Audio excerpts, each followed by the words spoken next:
The rain poured down as if from buckets, creating a sound that enveloped everything around. I parked my car near the abandoned cemetery, where silence and peace permeated every stone tomb and tomb-weathered cross. The light from my lantern, my only source of illumination in this dark night, cast dancing shadows on the crumbling walls of the old mausoleum and the distorted silhouettes of trees standing sentinel around the graveyard. I walked along a narrow path, carefully avoiding looking at the graves, trying not to disturb their rest. The wind played with my hair, making me feel as if there was something unusual in the air. Suddenly, from around the corner of the mausoleum, a figure emerged, and my gaze froze with fear. Before me stood a creature, decayed and mutilated, as if its body had been torn apart by time and drenched in rain.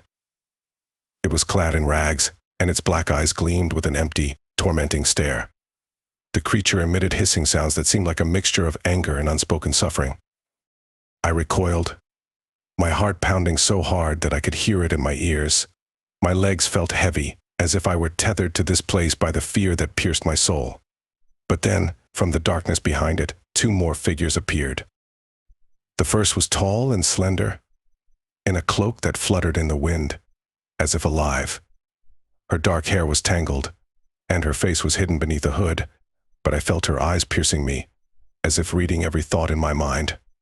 The second figure was short and stooped, with a blurred face and slow, unsteady steps, as if her body could not bear the burden of its existence.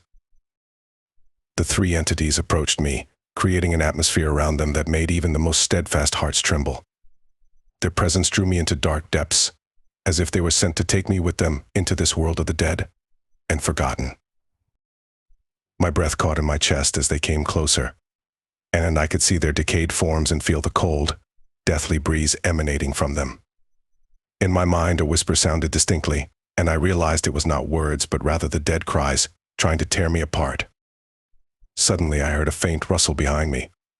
I turned and saw another figure, mysterious and shrouded in darkness, appearing in the distance. It stood there silently and motionless, but its presence made the other entities freeze. Then I understood that I was not alone in this cemetery. The entities surrounding me were something more than just ghosts. They were the guardians of this dark corner, each carrying a part of the tragic history of this cemetery that should never have been revealed. Darkness engulfed me like a wave.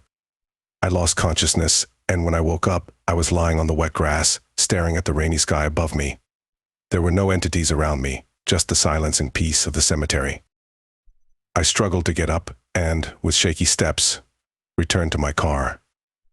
My hands trembled, and my heart beat so hard that I could feel it in every cell of my body. This experience left a deep mark on me, and I understood that the mysterious entities I encountered carried a part of the tragic history of this cemetery that was never meant to be uncovered.